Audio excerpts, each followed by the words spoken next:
How's it going, everyone? Welcome back to the Flappers Round Table. and it's time for episode 8 of X-Men 96. Bro, they haven't missed. They Haven't Missed. Let me talk about that. They haven't missed. Actually, there is something I wanted to talk about. So I spent some time this past week for waiting for this episode to put my thoughts together, and I wanted to have a discussion with you before we get started. Might take about 5 or 10 minutes, guys. I promise we'll get into the episode, but I wanted to highlight some key things some key lessons and some key understandings on um why I love this series. Right. Okay. Like I've always been a fan of X-Men since obviously I watched the original series in the 90s. So just wanted to get into a few things, right? The X-Men franchise has a lot of themes and lessons that can resonate with different people. That's facts. Right? That's facts. And no matter who you are, no matter what your culture, no matter what your race, I feel like there's a lesson or there's a theme in X-Men that you can honestly relate to. I think that's why so many people love it. Like like the culture of X-Men kind of resonates with a lot of different like communities. Oh, absolutely. So it's funny enough, one of the key points I made, because this episode is called Tolerance is Extinction. That's a tough name. That is a tough name. But one of my first points I actually put was acceptance and tolerance, right? But essentially, at its core, X-Men is a series about like accepting and embracing people with differences or differences in general, right? Like, have you ever seen, like, sorry to cut you off, but have you ever seen like the comparison, like Professor X and Magneto is like MLK and Malcolm X, kind of like their ideals. That is always a thing, right? Yes, MLK is more of a pacifist. While Malcolm X is like Professor X. He wants to get acceptance. He wants the mutants to be together with human society. Yeah. While Magneto is kind of just like borderline the opposite. Like he's just a terror. But in X-Men 97, he's been kind of following Charles's like ways. Yeah. He's trying to understand his and respect the legacy of someone who, while at an enemy at times, was also still his best friend. Facts. Right? Their ideologies put them on different sides of the coin, but they still had a mutual and great respect for each other. So again, going back to like acceptance and tolerance, right? Yeah. We're two very different people. There's some things that you do that I probably don't agree with, same for me. But we still are able to, accept and tolerate each other, for lack of a better comparison, because we understand each other and we accept each other's faults as well as strengths, right? That obviously there's a lot of good things that you do as well. Same for me, right? And not to call myself out or anyone out, but yeah. So going back into the X-Men now, like I feel like mutants themselves, right, represent the different races and kinds of people. And what I love is no two mutants are the same. So it's even more of an extreme. I've never seen a mutant with there might be somewhat similar powers, but they're not like the exact same. Right? There's always differences. So I feel like the series teaches you a very important lesson about tolerance and understanding, regardless of someone's differences. Some mutants you would see have cool powers. Some of them don't. Some of them just mutate into big creatures. And then with adorable personalities. Yeah, and I think what's even like more interesting about that is that like the villains that come with it. Yeah. Like for example, like you can compare like the human villains in X-Men like to like people like during the Civil Rights Movement, like people that just like hate mutants because they're different. Yeah, like for literally no other reason besides that. Yeah, it could be a multitude of things. You're changing our way of life in the series. It could be jealousy, or it could be fear. I don't understand you, and I don't want to understand you, because understanding you would change my lifestyle, right? It would make things unfair. They're not open to. And then there's evil mutants too, which kind of doesn't help their case, but like just like there's good humans, right? Exactly. So it's always going to be. So I feel like it's always about acceptance and tolerance, because you don't have to accept someone's views every single point in time, right? You don't have to agree with everything that they're saying, but you do have to live alongside of them, right? True. So that's also a very interesting theme, which brings me to my second point. Equality and civil rights. The X-Men are always struggling for equality, right? I feel like that's one of the main themes of the episode throughout the entire show. Mutants are always fighting for their rights in a world and that then constantly fears them. While doing so, it like gets back on them. Like Storm, and like all the X-Men, like Storm lost her powers, bro. Yep. Like they thought Professor X was dead. Gambit died, bro. Like come on, like stuff like that. It's like Injustice. They're trying to do the right thing, but it's still like backfired. And you can see the role it takes because they're always advocating for people for equal treatment and opportunities for all individuals, no matter what their struggle is. And they're always having to sacrifice. Like Scott Summers said it in one of the previous episodes, right? Yeah, I lost my son. Right? Yeah. Right? I'm always out here trying to save you guys, trying to be the best example of what I can be.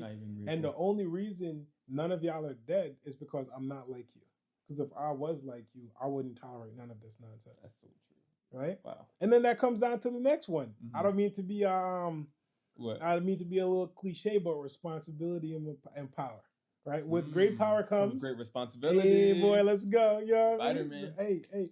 So I think that's not just the Spider-Man lesson. That's an overall lesson because a lot of these X-Men can cause damage. That's what I appreciate about Marvel in general, like how relatable like a lot of these themes are, specifically with X-Men and Spider-Man. Yeah, there's a lot of ethical implications of being, I guess, if you're an Omega level mutant, being a walking nuke.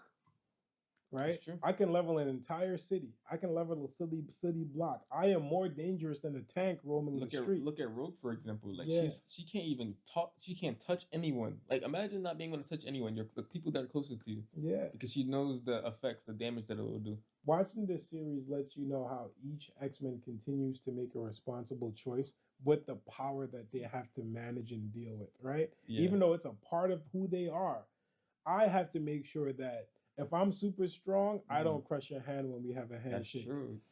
Or Rogue has to constantly have her body glovered because just cheek to cheek and I'm sucking out some of your energy. Even for a second, it can like cause damage. Yeah, so it's a lot. And again, going back to one of the earlier themes, right, it's going to bring me to that next point that I made. Unity and teamwork. Right? Every X-Men is different. They're a diverse group of individuals, right?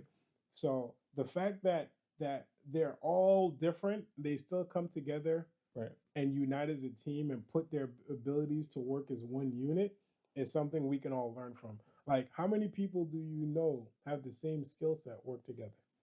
That's true. Like, it's like they're a family. Like, it's like their skill set together. It's like, and well, I mean, they do train together. Yeah. But it's like, that's camaraderie and cooperation. It's like working in a company, right? Fact. No two individuals are the same. If we were both accountants, I might have more knowledge than you, more years of experience, but look how much teams have to work together. Look how much teams have to be cross-functional. The accounting team has to work with finance. Finance has to work with sales and vice versa. Yeah. Sales has to work with potential, not just finance team, but they have to work with the warehouse and, customer service and all that stuff. So unity and teamwork is a big theme that we can all take a lesson from, and that's something I want to highlight. You know what I mean? Like, it teaches us a lot of lessons. So if you haven't watched any of our videos yet, take this video as you should be watching X-Men. This show is literally, it's peak, bro. Like I said it. It's peak. It is peak. It's peak television. Peak. Yeah. Right. I'm not saying forget, but I hope the episodes continue to be like this. Given that I feel like they haven't even showed us their best yet. I feel like I'm gonna trust and believe they haven't showed us our best. That's what they said. That 9 and 10 is gonna be ridiculous, right? I just hope if and I haven't even seen 8 yet. Future seasons, like season 2 and 3, 4, which I hope I think they will because everyone loves this show. Yeah. But I just hope it's just as good, or if not better, than the season. Because So I still have 2 points left before we get started. What's up? So the second to last point is identity and self-acceptance, right? That's a really big one. Actually. Yeah, you see, a lot of them struggle with who they are. That's true. Right. Right now, what do we have? Sunspot. Him and Storm. Like she didn't really know when she lost her powers. It's like she lost like a part of her. Yeah, but she was always afraid of it. Yeah. It turns out what's his name did fix her abilities. Or it could come back, but it never came back because of her mindset. Fear. Yeah, it was her mindset, right? So it's like grappling. They're either grappling with their powers or grappling with their past, because a lot of them weren't always perfect people, but now they're able to they're able to accept themselves, accept who they are, Right. and perform better. Right? Look how many people have crazy past. Rogue, Wolverine has been through arcs himself. We had Mystique. I don't know where she is in this show right now. I forgot what happened to her. I've heard some rumors about Mystique. Yeah. I don't know if I should say it because. All right, yeah, we'll find out. We'll find out. We'll watch together. But right? Yeah. And then the last one before we start. Yeah. Is forgiveness and redemption. Right. The X-Men is Magneto. Yeah, we did see a little bit, but there's a lot of people we've had to forgive, and there's a lot of like Jean was the Phoenix, or Wolverine also probably did some bad things. You know what I mean? Yeah, like I like how like they don't hold grudges on like it's like their family, like and I feel like that's why Charles Xavier, he's like an important character because he kind of like put that mindset within the X-Men. Yeah, a lot of people are constantly grappling with their past actions and seeking to atone for what they're doing, right? Mm-hmm. And I feel like Jean Grey, it's a very good example of what she's going through because the best part of her just died. That's true. Right? Damn. She was trying to be a better person. Gambit actually helped make her a better person. And now she's like, what was the point? That's true. Right? But can she forgive herself? Right? I mean, with Rogue, I don't know. Because she can't forgive other people. Yeah. I don't know. I guess we're going to have to see, but... And then someone's going to ask me, what does she need to forgive herself for? She put Gambit through a lot, bro. Okay? I don't forgive her right now. Low key, I'm still kind of mad at her, but she was going crazy last episode, so I let it rock. But all right, guys, let's not have you wait any longer. Right? Let us know which of the 6 points that I mentioned resonate most with you. Yeah, good call. And let's get right into the episode. Again, it's called Tolerance is Extinction. I think this is part 1 of like the finale. Well, let's find out. I don't see part 1, but let's find out. I think they said 10 or 12 episodes. 10. 10? Yeah. All right, let's go. We know. We about to get hyped. Yo, this is what I look forward to every week. X-Men 97 reaction. This is what you look forward to every week? Oh, look at that. Skipping that. Commercial? I don't need that. Yo, Disney in their ass, bro.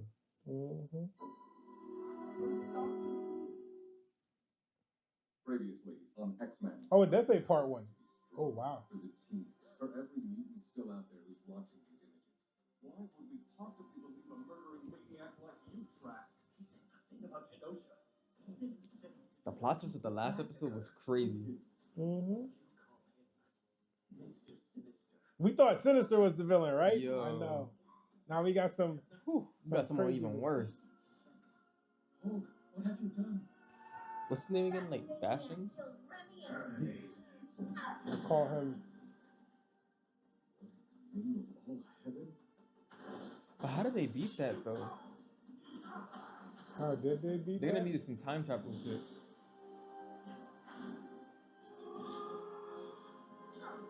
Was it Cable? Yeah, Cable came last episode. Trask got him wrong. Sinister's working for someone.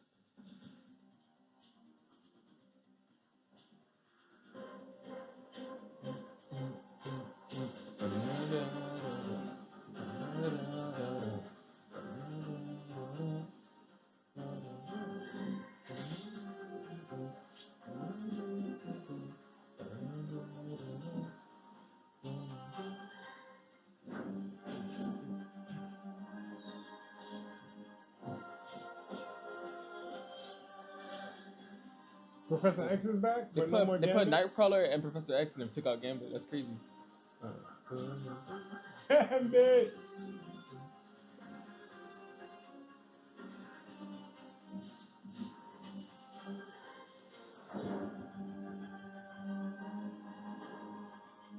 Oh, but then they take out Magneto? Yeah! No! I have a feeling that he's gonna turn Magneto into the Sentinel. Magneto's probably gonna be out of patience. They can't turn Magneto into Sentinel. I think he only turns humans into Sentinels. Have you two had a chance to speak? Look. And our empire shall welcome a new emperor, Professor Charles Xavier.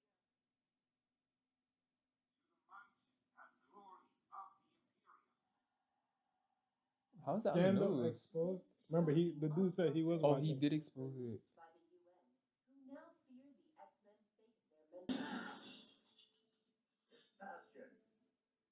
It's starting. Bastion's been playing us from the get-go. It's time to turn the tables and end his twisted plans for the Damn, bro, that's crazy. This guy's this giving me scandal level Drake versus bro. Kendrick vibes. Sinister. Nah, no, he's a How do you pawn. think Sinister feels like this? I don't know. I don't think he likes it. Well, we'll see. He's quiet. They probably owe him something. What's so funny? Wait, is this who I think it is? Isn't that the UN girl? No, but is this who I think it is? What is such about being a Nazi pup?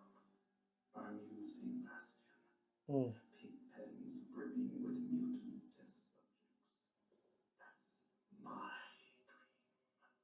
dream. He just wants more people to experiment on and make himself more powerful. Okay. Tomorrow. You there, the big one. Help an old woman out. No, something's weird about Something this old tells me woman. she's Yeah, a sentinel. she's about to spaz out on them. Make yourselves at home while I pack. Too much to compute. Because when your skin's not in the game, apathy's your answer. Ooh, Dr. Doom. Next time I'll send memos. But right now we press on with the rollout. Zemo. Yeah. Genosha's not genocide. It's time management. Damn. In 100 years, mutants outnumber humans 10 to 1. And generations later, human extinction. It's like this scary... Bro, this ties back to the conversation we're having at the beginning. Yeah. Enter Operation Zero Tolerance. Ooh, OZT. Trask Sentinels. Like all good art. Yup, you're right.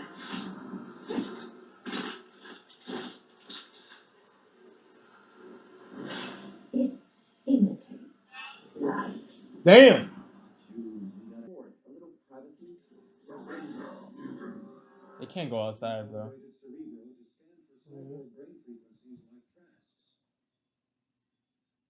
Would they know they're sentinels? Trask didn't. Not at first. Damn, how many people did he already weaponize? That's crazy. Damn. That's a lot. Wow. At least not the kids. Yeah, but their parents are sentinels. Don't. No! Whoa! No! Bitch! Spoil the surprise. Surrender, mutants. I gotta talk to Hank about his taste in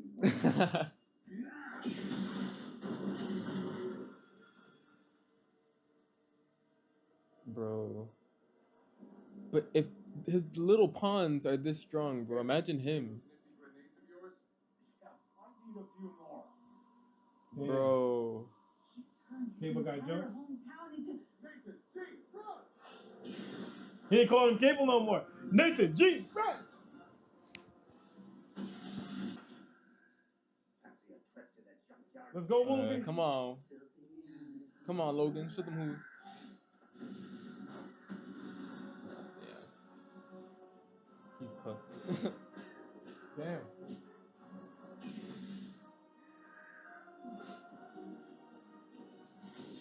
Yeah. Come on. Yeah, okay. Let's go, Come Wolverine. on, okay. Woo! Yeah, take them all out. He's like, I can't fly, Yeah. but I He can said, fall but in style. My man pulled the Oh, buzz wait. lightyear. Wow. Yo, that's mad creepy. Yo, Rokins wake up.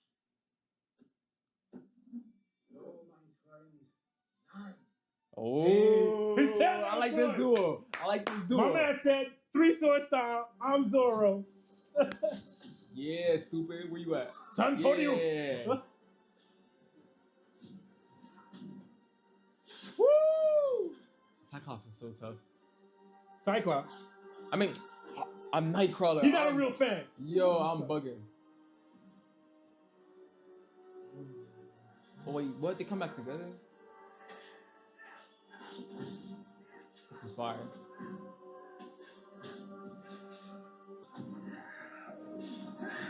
Yeah. Oh, what? What the fuck? It's the teleportation. I know, but that looks like interesting. Do you understand the futility of your bleeding heart of fighting the future? You're a monster. I was born this way.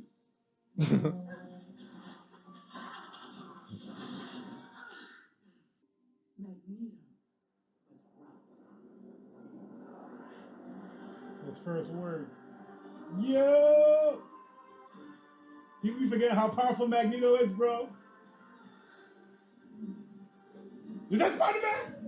Oh shit! Oh, Silver Samurai? Oh boy. Everything getting shut down. Who's that? Who's that? Oh, I forgot his name. Oh, Omega Red? Yeah.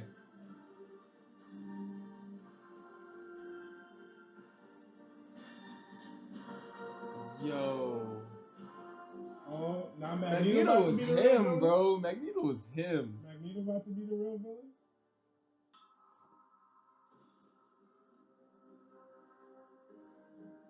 Yes, sir.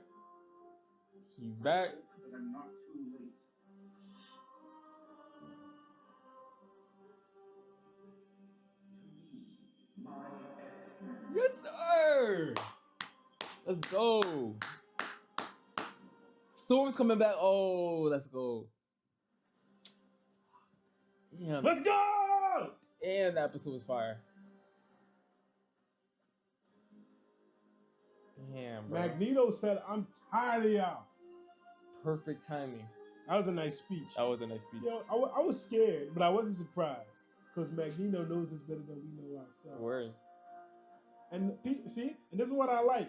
No matter what new villain comes, Magneto's He's always going to be a bro. problem. Bro shut down the whole planet. Nah, he's different. He shut down the whole planet.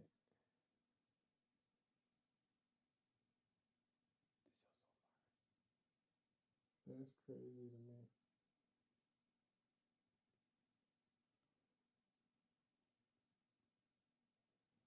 Bro. Thoughts? I wish it didn't end. Damn. You gotta wait 1 week, brother. We got a whole another week to watch this. Damn. First of all, Magneto's him. Bro shut down the whole planet. I love the Spider-Man. I love this little Spider-Man appearance. Hopefully he can come back for another episode. That was nice to see him. I heard about them trying to make like a Spider-Man 98 cartoon. Like I heard rumors about that. Oh yeah, because they did have a lot of crossover with this, so it'll be interesting. That'll be interesting. That'll be cool. But wow, Bastion's a problem. They have the human sentinels all over the place. That's scary. If you think about, and then the way they switched up when the other humans got around, that was the scariest part about it. Magneto declaring war is something to be afraid of. Because yeah, all these super sentinels are definitely an issue. But now Magneto can shut down all your electricity. Yup. And all your mutants are overpowered. Facts. What weapon you gonna use to fight him? A sword? Sorry, a stick? Because he gotta remember there's a difference between sentinels and mutants. That's why they captured Magneto. Not every mutant's like Wolverine and Nightcrawler where they just have swords and claws. Which is dope, by the way. They were doing their thing. But, Three sword style, bro. Three sword. If you're a One Piece fan, you get it. Oh, damn, that episode was fire. Yeah, it is. Listen, just gonna keep it short. Let us know what you like about what's your best favorite part of the episode, or what's your favorite part of this stream. And I'm looking forward to next week because oh my goodness, bro, I haven't been this hyped for a Marvel cartoon series since Avengers: Earth's Mightiest Heroes. Bro, this is like on that tier, like best cartoon, like some of the best superhero cartoons ever, like all time. Nah, it's in that tier, bro. Marvel's doing their thing with this. They're. This is why I love X-Men. They're doing their thing. Yeah. All right, guys. We Make sure to comment what your thoughts about the beginning too. Yeah, what he said. That's it for today. Don't forget to like, subscribe, share, hit that bell button. That's and we're right. gonna catch you in the next video. Yep.